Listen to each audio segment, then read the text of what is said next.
바울은 자신의 동족 이스라엘의 구원을 위해서 아주 그 간절한 영적인 자세가 있었습니다. 근데 사실 어불성설이죠. 유대인들은 다 자기네가 구원받았다고 생각하는데 바울이 정신 나간 사람인가? 이게 참 우리가 신앙생활하면서 심각해지는 겁니다. 바울은 이스라엘의 구원을 위해서 이토록 간절한 영적을 구원을 가지고 있는데 이스라엘 백성은 나는 구원 다 끝났는데 무슨 쓸데없는 이야기를 하고 앉아 있느냐 이러니까 이게 참 기가 막혀져 버리는 일이 벌어지는 겁니다. 모세에게도 똑같은 영적 자세를 보죠. 이스라엘 백성들이 틈만 나면 하나님 배신합니다. 자기 멋대로 하는 사람들이에요. 이스라엘 사람들은. 그리고는 곧바로 우상을 숭배합니다. 주변에 있는 나라들이 광야 생활 40년 속에서 주변에 있는 잘 사는 사람들이 우상들을 숭배하니까 그대로 흉내하는 거죠. 그래서 하나님께서 심판도 하고 새롭게 만들기 위해서 했을 때 모세는 하나님께 사정합니다. 붙들고 사정합니다. 나도 안 살겠습니다. 나도 안 하겠습니다. 아주 강짜를 부립니다. 모세도 이 백성을 위해서. 이스라엘 백성을 향한 분노로 십계명을 집어 던졌을 때도 이 모세의 깊은 곳에는 굉장한 이스라엘에 대한 백성의 사랑이 있었죠. 던져야 됩니다. 깨야 이스라엘 백성들이 안 죽습니다. 모세는 죽겠죠. 이스라엘 백성들이 하나님의 율법을 어기고 우상 숭배했으니까 죽습니다. 그러니까 모세가 깨버리는 겁니다. 그러니까 모세는 하나님이 주신 율법을 깨뜨렸기 때문에 모세가 죽어야 합니다. 이 정도로 모세에게는 간절한 영적인 자세가 있는데 이스라엘 백성들은 고라 같은 사람들이나 나오고 미리암 같은 사람들이 나오고 딴짓이나 부리고 이런 엉뚱한 사람들이에요. 우리가 아무리 열심히 달려가도 제대로 된 코스를 가지고 살아야 합니다. 우리가 신앙생활 하면서 가장 중요한 것, 내가 얼마나 실수했다, 이런 것도 아니고, 또 내가 얼마나 많이 봉사했다, 이런 게 아닙니다. 내가 얼마나 신앙생활 하면서 끝까지 하나님 은혜 안에서 겸손하고 복된 존재로 살았느냐, 이것만이 우리를 놀라운 축복으로 인도합니다. 내가 열심히 달려간들 코스가 잘못돼 버리면 실패하지 않습니까? 이 오하이오 농가의 어떤 농부 아주 좋은 기독교인의 간증 가운데 그런 말이 있습니다. 자기 아버지가 농부셨는데 오하이오에 사셨는데 어릴 적에 늘 아버지하고 같이 이 소를 팔러 가는 그 장터에 나가는데 그게 자기는 굉장히 기쁨이었대요. 갔다 오면 또 아버지가 맛있는 것도 사주고 하니까. 그날도 이제 아주 살이 잘 찐 소를 가지고 소 시장에 가는데 마침 그때 검사관이 와가지고 아버지에게 사인을 하시오. 그 일주일 전에 촉진제, 일종의 물문이죠. 그런 촉전제를 이제 맞은 소들이 있으면 팔 수가 없다. 근데 이제 그 당시는 농가에서 촉진제 놓는 거는 하나의 관례고 또 검사관도 이거 형식적으로 하는 거니까 사인해서 소를 파시오 하는데 아버지가 다 소를 또 소떼를 몰고 집으로 왔습니다. 그리고 나서 한 달간 기다린 다음 가서 이제 자기 아버지가 이제 소를 파는 그 모습을 보면서 자기는 두고두고 회개라고 하는 게 뭔지 안다. 이분은 그런 이야기 하는 거죠. 회개라고 하는 건 뭘까? 정직하게 하나님의 은혜로 되돌아간다. 하나님이 세워놓으신 그 규정과 의로움에 대해서 겸손하게 인정하고 간다. 그러니까 여러분 회개는 본래 성으로 돌아가는 겁니다. 이걸 회개라고 말하죠. 그래서 저는 개인적으로 회개란 말이 한문으로 된 한국어로 번역되면서 이 성경의 본래 뜻, 메타노이아, 하나님 앞에 본래성으로 돌아간다. 이 의미를 잘 잡아내지 못해요. 그저 잘못한 거 누이친다, 이런 식으로 이해되다가 보니까 이 회개가 얼마나 큰 은혜고 우리의 구원의 삶에 하나님이 주시는 축복의 삶에 얼마나 소중한 거를 우리가 잊어버리고 살 때가 많습니다. 중국의 목사님들에게 가르칠 기회가 한번 있어가지고 로마서를 가르친 적이 있어요. 이분들하고 참 대화하기 어렵습니다. 저는 이제 그리스 성경, 영어 성경 갖다 놓고 귀처로 해가지고 이제 읽는데 이분들이 읽는 건 중국어로 번역된 성경이죠. 영어도 잘 못하시고 이분들이. 그래서 바울이 말하는 영의 부활, 몸의 부활을 말하는데 이분들이 모두 다 저를 쳐다보면서 눈만 깜빡깜빡거려요. 목사님이, 저 교수님이 무슨 말씀을 하시는가. 나중에 한 분이 점잖게 찾아오셔서 하시는 말씀이 목사님 성경책이 이상하네요. 우리 중국어 성경에는 영이란 말이 없습니다. 그러세요. 그래 이렇게 보았더니 바울이 말하는 영을 다 마음, 심으로 번역해 놓은 거예요. 심, 마음. 그러니까 기독교는 영혼과 마음이 부활하는 거지 몸의 부활을 말하면 이단이 아닙니까?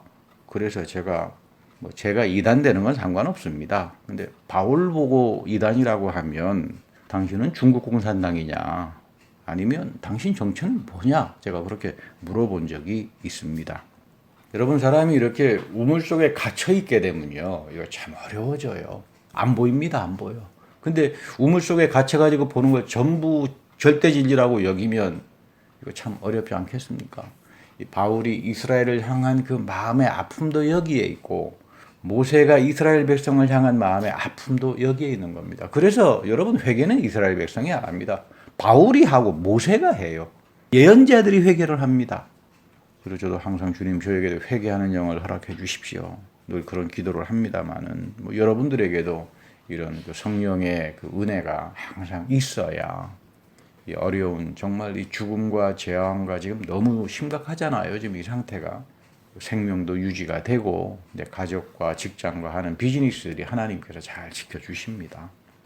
사실 이스라엘 사람들은 자기네가 최고로 한다 그랬죠. 율법을 작은 가죽 상자에 넣어서 또 이마에까지 달아가지고요. 율법 상자로 손목에도 달고요.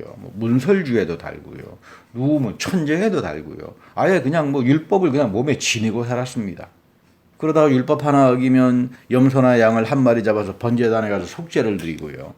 이렇게 살았던 사람인데 정작 그 율법 토라 속에 담겨져 있는 귀한 신령한 의미는 몰라요. 다 형식주의로 가버립니다. 형식주의로. 예수님께서 오셔서 어린 양이 되셨어요. 십자가에서 율법 제사의 마침이 되는 겁니다. 그래서 바울은 항상 강조하기를 우리가 예수 그리스도로 옷을 입어야 한다.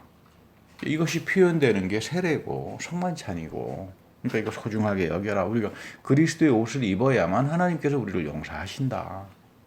예배라고 하는 건 항상 하나님이 새롭게 입혀주시는 그리스도의 옷을 입는 시간이죠.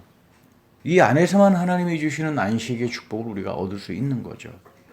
로마에 가서 보면 바울이 순교하기 전에 갇혔던 지하 감옥이 있습니다. 한 지하 2층쯤 되는 감옥인데 바울은 풀려나기보다는 복음을 전파하다가 하나님께서 부르실 때 적절한 좋은 시간에 좋은 때에 하나님 앞에 가기를 원했습니다. 근데 그 지하 2층 감옥에서 복음을 전해 듣고 간수장이 은혜를 받아서 선생님 저도 주님의 옷을 입고 싶습니다. 저에게 세례를 베풀어 주십시오. 근데 그 지하 감옥에 물이 없잖아요. 그래서 내가 물은 없지만 내가 너에게 안수를 하고 성령으로 세례에 간절한 기도를 하겠다. 그래서 기도하는데 지진이 일어나요. 밑에서 지하 감옥에서. 그래서 물이 막 바닥이 갈라지면서 솟아오릅니다. 샘물이 솟아나왔다. 거기 가보면 쇠사슬에 이렇게 갇혀 있고 샘물을 가지고 세례를 베푸는 이 바울의 그 모습이 이렇게 부조가 이렇게 되어 있습니다. 참 감명 깊더라고요. 지하 2층이 되고 빛도 보지 못하고 자기 살길도 다 끊겨져 버린 이런 속에서 마지막 세례를 간수에게 베풀어 주면서 순교의 자리로 가려고 했던 그 바울도 인간 아니겠습니까? 자기 생명 아깝지 않은 사람이 어디 있어요? 그 심정이 어땠을까? 근데 바울은 때를 얻으나 못 얻으나 복음을 전하고 살았습니다.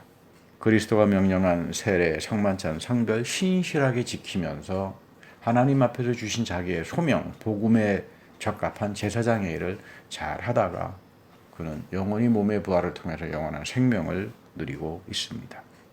이 바울을 통해서 세례를 받고 복음을 전하는 사람들이 결국은 로마를 뒤집는 겁니다. 얼마나 많았겠습니까? 오늘 우리에게 모이는 이 숫자도 광야에 조그마한 사람들이 모였지만 여러분들이 진정으로 하나님 말씀의 진리를 가지고 이걸 체험하게 되면 우리 주변에 있는 이 베이 지역도 다 뒤집어집니다. 요한복음 3장과 4장에 보면 기독교인으로서 꼭 해야 되는 게 있습니다. 머스트예요, 머스트. 이 머스트란 말은 이거 없으면 구원이 없다 그런 말입니다. 요한복음 3장 3절과 7절에 보면 너 거듭나야 한다. 여러분 거듭나야 돼요. 근데 거듭나는 게 뭐냐? 몰라요. 거듭나지 않으면 왜 거듭나야 되는가? 거듭나지 않으면 너는 하나님 나라 볼 수 없어. 여러분 믿음의 사람들, 구원해 받은 사람들은 누굽니까? 하나님 나라 보고 사는 사람들이에요. 여러분들 가운데 하나님 나라를 보는 사람들이 있을 겁니다. 하나님 나라가 뭐 다른 의미가 아니잖아요. 내가 살아가는데 하나님의 신령한 은혜의 세계가 내 삶 속으로 치고 들어오는 걸 보는 사람들이에요. 아, 하나님께서 이렇게 역사하는구나. 보는 사람들이죠. 그거 거듭나지 않으면 보지 못합니다.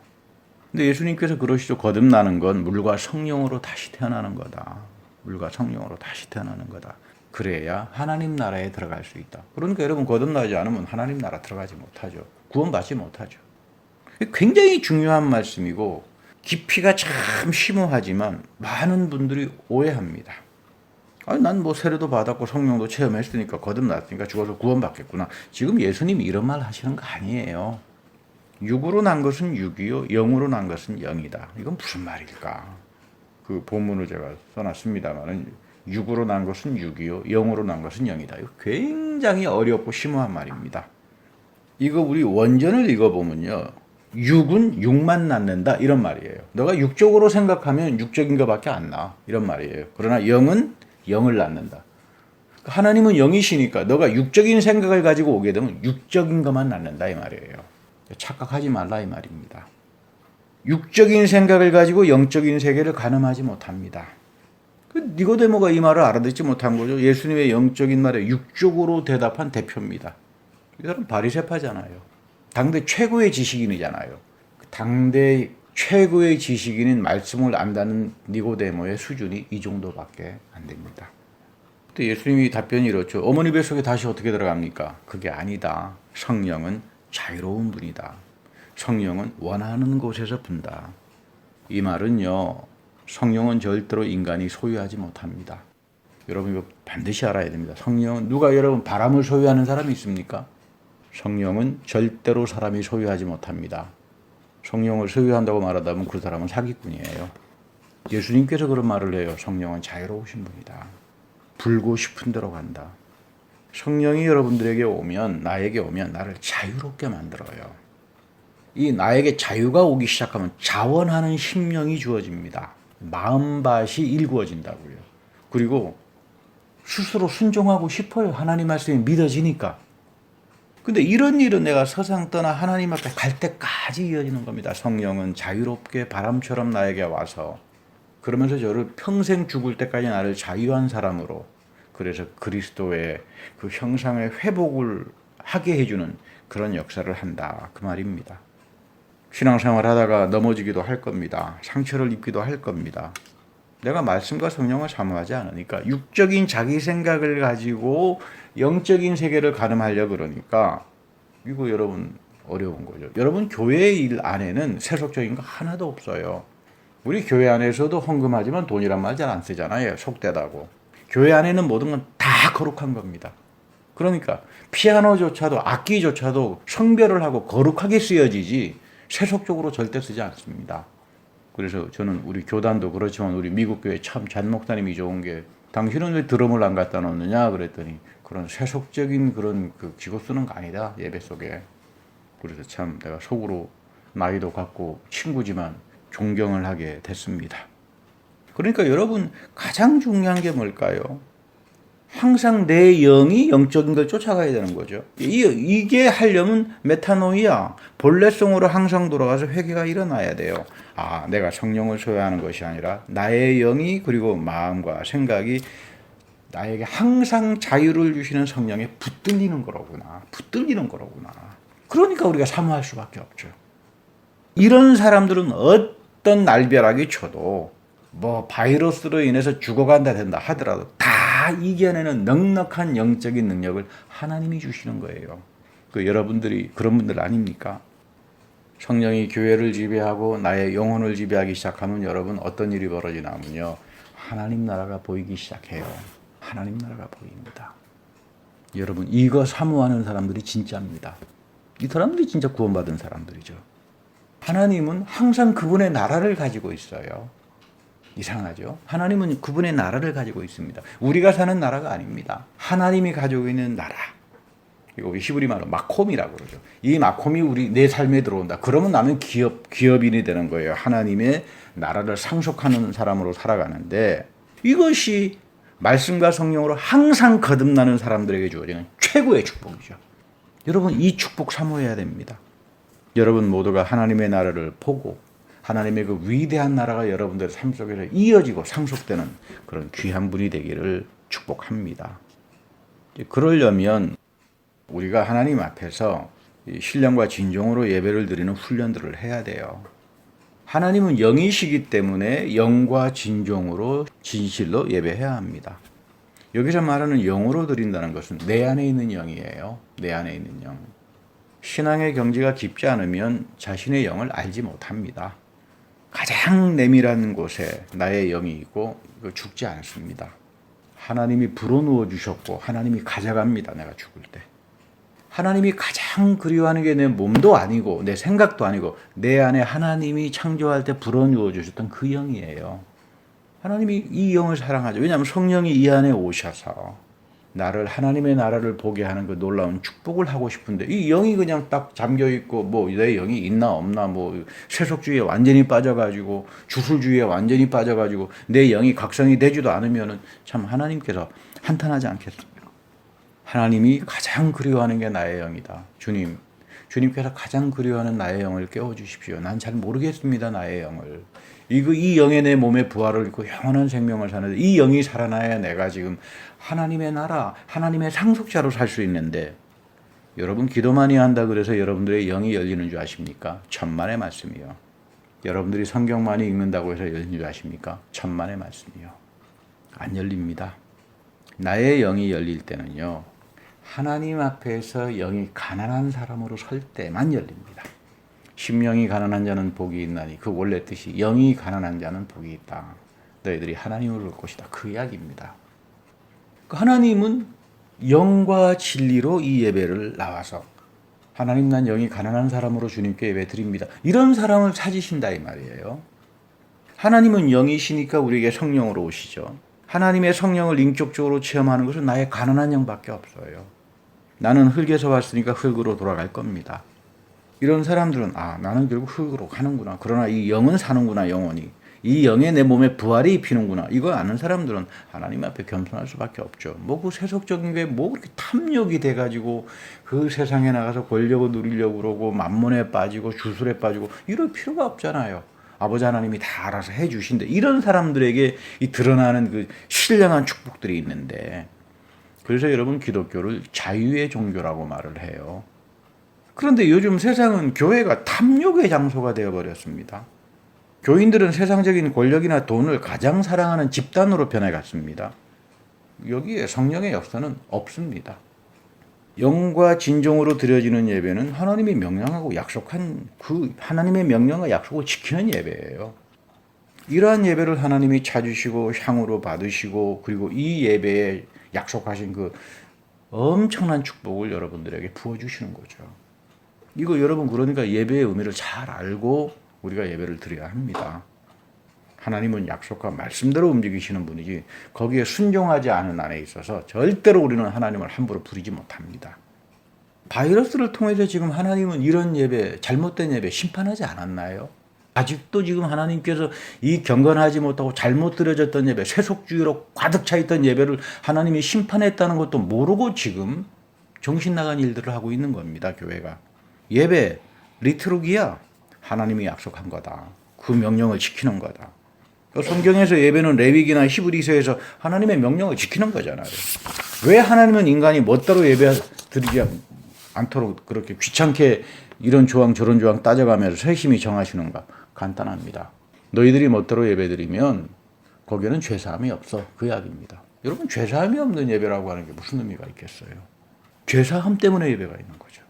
이 죄사함이 구원인데요. 죄사함을 받지 못하면 구원이 없는데요. 내 영이 죽어버리는데요. 죄와 허물이라고 하는 건 평생의 나의 삶을 따라다닙니다. 아무리 성령이 충만하고 신령한 사람이라고 해도 이런 죄를 이기지 못합니다. 나의 평생의 길을 복되게 인도하고 그 죄악을 이기게 하고 영적 투쟁을 해서 하나님의 자녀로 복되게 하는 것. 이것 때문에 하나님께서 예배를 주시고 동행하시고 우리의 죄를 사해 주시고 성령을 부어 주시는 거죠. 출애굽기 28장에 가면은 죄 때문에 백성들이 하나님 앞에 나가지 못하잖아요. 대제사장이 예봇에 방울을 들고 달았다가 딸랑딸랑 소리가 나면 지금 대제사장이 죽지 않고 예배 잘 드리는구나 이렇게 생각했죠. 하나님 앞에 못 나갔습니다. 왜냐하면 하나님은 이 죄인이 하나님 앞에 나오면 죽어요. 그러니까 못 나가요. 근데 예수님께서 십자가의 가장 중요한 의미가 뭐냐면 휘장을 갈라버린 겁니다. 휘장을. 대제사장이 들어가서 드렸던 예배와 밖에서 기다렸던 교인들 사이에 휘장이 있었는데 지성소에 이 휘장이 쪼개지는 겁니다. 이제 그리스도가 우리의 대제사장이 되었으니까 이 주님을 통해서 우리는 하나님 앞에 나아가서 예배하는 거고 이게 얼마나 감사하냐. 만약에 주님이 없었으면 저도 예배드리다가 아마 하나님께서 수백 번, 수천 번 죽이지 않았겠습니까? 죄 때문에. 이 예수 그리스도 휘장을 갈라놨기 때문에 내가 죄인으로서 하나님 앞에 서면 죽임을 당하는데 내가 지금 살아서 이 축복을 받는구나. 하나님과 우리 사회를 열어놓으신 그것이 성만찬이잖아요. 말씀을 듣고 성만찬에 참석하면서 휘장을 갈라져 나가고 살아계신 하나님을 나의 인격적인 아버지로 영접하고 나의 영에 끊임없는 성령이 부어주고 이것이 신령과 진정으로 드려지는 예배입니다. 무엇든 일이 있더라도 무슨 일이 있더라도 여러분 이거는 지키고 살아야 합니다. 신명기 30장에서 복받는 길을 말하죠. 성령을 너희 마음속에 모시고 살라. 근데 이 복받는 길은 간단합니다. 말씀에 대한 순종밖에 없어요. 6절에 보면 너희 마음에 할례를 받아라. 성령을 너희 마음속에 모시고 살아라. 여기서 하나님은 나뿐만 아니라 나의 후손 내 자녀의 마음에도 할례를 베푸신다. 마음의 할례죠. 마음의 할례죠. 이 마음의 할례를 가진 사람들이 수치스러움이 뭐고 죄를 깨닫게 되죠. 이거 내가 하나님 앞에서 빗나갔구나. 이거 마음의 할례 없으면 내가 무슨 짓을 하는지 모릅니다. 이스라엘 사람의 별명은 목이 굳고 완약한 사람들이잖아요. 잘못을 해놓고도 무엇이 잘못인지 큰 소리 치는 사람들이죠. 또 수치스러움을 모르니까 도덕적이거나 상식이 없잖아요. 우리 역시 세상에서 이렇게 살아갑니다. 이렇게 살지 않으면 세상의 경쟁에서 뒤지고 손해를 보기 때문에 다 그렇게 살 수밖에 없습니다. 그러나 하나님을 믿는 사람은 세상 안에서 살아가지만 하나님의 자녀로 살아가는 사람이라고 하는 걸 명심해야 합니다. 우리는 부자가 아니라 남들이 다 원하는 부자로 사는 것이 아니라 하나님이 베풀어 주시는 것으로 부요하게 사는 사람들입니다. 남의 것을 빼앗기보다는 도와주면서 사는 사람들입니다. 이것은 나의 능력으로 되지 않습니다. 성령이 내 안에서 자원하는 심령을 줘야 되고 나의 영을 휘어잡아서 말씀에 순종하게 하고 그 가치를 가지고 살아서 끊임없이 내가 마음의 할례를 지니고 살아갈 때 이런 사람들에게 주어지는 축복이죠. 18세기에 로버트 세이드만이라고 하는 미국의 신학자 한 분이 계셨는데 텍사스에 이분이 아주 유명한 입으로 고백하고 마음으로 영접하면 형편없이 살더라도 다 구원받는다 이렇게 가르쳤어요. 사이데만주의라고 합니다. 자기 마음에 맞는 성경 몇 주절 갖다 놓고는 경강부회해가지고 여기서 한 번 구원은 그 유명한 One Time Basis Salvation이 이 사이드만에서 나옵니다. 이 교리를 만든 장본인이죠. 여기에 영향받았던 당대 선교사들이 대한민국 가가지고 이거를 퍼뜨려 놨습니다. 이게 지금 구원입니까? 지금 이거 걷어내기 위해서 지금 대한민국 교회는 지금 피나는 싸움을 해야 됩니다. 죽기 5분 전에 입으로 시인하고 마음으로 믿으면 구원은 끝난다. 참 좋죠. 그러면 얼마나 좋겠습니까? 이렇게 쉬웠다면 사도들은 뭐하러 그렇게 순교를 당하고 두들겨 맞고 쫓겨다니고 뭐하러 합니까? 여러분들은 왜 좁은 길로 갑니까? 왜 하필이면 광야교회 와가지고 이런 일을 합니까? 속지 말아야 합니다. 예수님이 말씀하세요. 구원은 좁은 길이다. 그 좁은 길로 들어가는 사람들에게 하나님의 신령한 세계인 막홈이 나타나는 거예요. 여러분 이거 없이는 어떤 축복도 어떤 치유도 어떤 삶에 대한 하나님의 은혜도 갖지 못합니다. 입으로 시인한다는 것은 마음으로 믿는다는 말이죠. 신명기에서 마음의 할례를 말하는 겁니다. 회개하는 사람이에요. 마음을 찢는 회개와 성령의 새로움을 입어야 한다 그 말입니다. 이런 분들이 하는 봉사를 하나님이 디아코니아로 여겨주시는 거예요. 하나님이 내가 한 봉사를 의롭게 여겨주십니다. 이게 하나님께서 보응하잖아요. 그러니까 굉장한 축복이죠. 그래서 여러분 교회에서 봉사하는 거죠. 성별된 사람으로서 내가 선행을 해야 되겠다. 내 드러나기 위해서 하는 것이 아니라 하나님이 나의 선행과 봉사를 디아코니아로 여겨주시니까 은밀히 보응하신다 이 말이에요. 그러니까 성별된 제사장들인 여러분들이 성별된 분들이 교회 행정과 재정과 이런 문제 놓고 정직하고 하나님 앞에서 깨끗하게 그렇게 봉사하고 살면 하나님이 여러분들을 디아코니아로 인정해 주시잖아요. 그리고 여러분들에게 하나님의 새로운 세계가 열리기 시작하잖아요. 그래서 하나님이 만나로 채워주기 시작하잖아요. 그러니까 여러분, 이 하나님의 신령한 세계가 열리는 사람들, 영이 가난한 사람들이에요. 신령과 진정으로 예배를 드리는 사람들이죠. 여러분, 이거 붙들고 절대로 놓지 않고 그랬을 때 하나님께서 하늘의 만나로 여러분들의 가정과 직장과 자녀들과 사업을 채워주신다. 그 믿음을 가지고 사시기 바랍니다.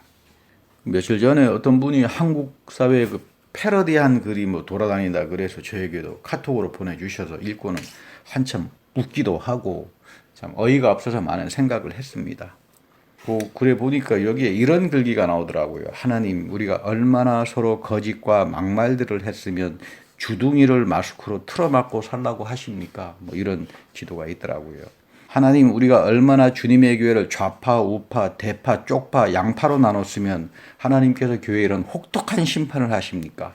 이런 참담한 일들이 벌어집니까? 그래도 저는 위로를 받았습니다. 그래도 회개하는 사람이 있구나.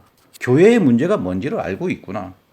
지금 하나님께서는 너희들 가지고 있었던 우상, 드라빔의 우상, 교회 안에 끄득끄득 들어와 있는 이 드라빔의 우상들 다 던지라 그 말이에요. 그 광야에 나와라. 광야의 교회로 살아가라. 하나님 말씀 앞에서 성령 안에서 하나님이 베풀어 주시는 만나를 가지고 은혜의 능력을 가지고 하나님의 신령한 세계 앞에서 상속자로 살아가라. 지금 그 이야기입니다. 그 음성 듣지 않으면 살아나지 못해요. 고린도전서 9장 27절에서 바울이 말하잖아요. 나는 내 몸을 쳐서 굴복시킨다. 그것은 내가 남에게 복음을 전하고 나서 도리어 나 스스로가 버림을 받지 않도록 하려는 것이다. 저는 목회자로서 이 말씀 대할 때마다 겁이 나요. 두려워요. 떨리고. 대사도 바울의 말입니다. 저는 쫓아가지도 못하는 분인데 정말로 바울은 하나님 앞에서 철저하게 영이 가난한 사람으로 살았구나. 야고보서 2장에 보면 내가 하나님 한 분인 줄 믿느냐? 귀신도 믿고 떤다. 이런 말이 나옵니다. 귀신도 하나님이 살아계신 거 알겠죠? 떨기도 하겠죠. 덜덜덜 떨기도 하고 떠들기도 하겠죠. 그러나 귀신들은 하나님 마음으로 믿지 않잖아요. 귀신들이 회개합니까? 마음에 할례를 받습니까? 귀신들이 성령을 사모합니까? 이들은 불순종의 영들이에요. 왜 교회가 불순종의 영들에 붙들려가지고 지금 이 심판을 당하는데 마음의 할례로 시작해야죠. 성령을 간구하고 하나님 우리 모두가 다 영이 가난한 사람으로 뭐 저희 교회만 잘났다고 하는 이야기 아닙니다. 우리 모두가 다 하나님 앞에서 영이 가난한 사람으로 살지 못했던 시간들을 용서해 주십시오. 그리고 하나님이 주시는 그 은혜로 우리가 채워주길 원하고 내 영을 깨워주십시오. 이럴 때에 바울에게 임했던 모든 그 주님의 이름을 부르는 믿음의 축복이 여러분들에게도 우리 교회에도 같이 하실 겁니다. 이런 귀한 여러분들이 되기를 축복합니다. 다 같이 기도하겠습니다. 하나님, 어렵고 바이러스도 어렵지만 영적으로 너무 혼란스러워서 지금 우리가 어디로 가야 할지 깃발이 보이지 않습니다. 방향이라도 알면 하나님께서 이 방향으로 가는구나 그것을 보기만 해도 우리가 위로가 될 텐데 수많은 거짓 선생과 거짓 예언자들이 나와서 뱀의 음성들을 들려주고 선량한 성도들은 선량한 교인들은 다 미혹당하고 믿음을 상실하는 그런 엄청난 시대를 우리가 살고 있습니다. 하나님 이 시간에 우리에게 광야의 교회를 허락하여 주시고 신령과 진정으로 예배하게 하시고 주의 성령에 항상 붙들려 자유로운 사람으로 하나님 앞에서 부요한 자로 영이 가난한 사람으로 그래서 하나님이 신령한 세계가 나에게 열어지는 그 신령한 상속자로 이 교회와 그리고 이곳으로 불러주신 성도들에게 축복하시고 은혜 베풀어 주시옵소서. 우리 구주 예수 그리스도의 이름으로 감사하며 기도드립니다. 아멘.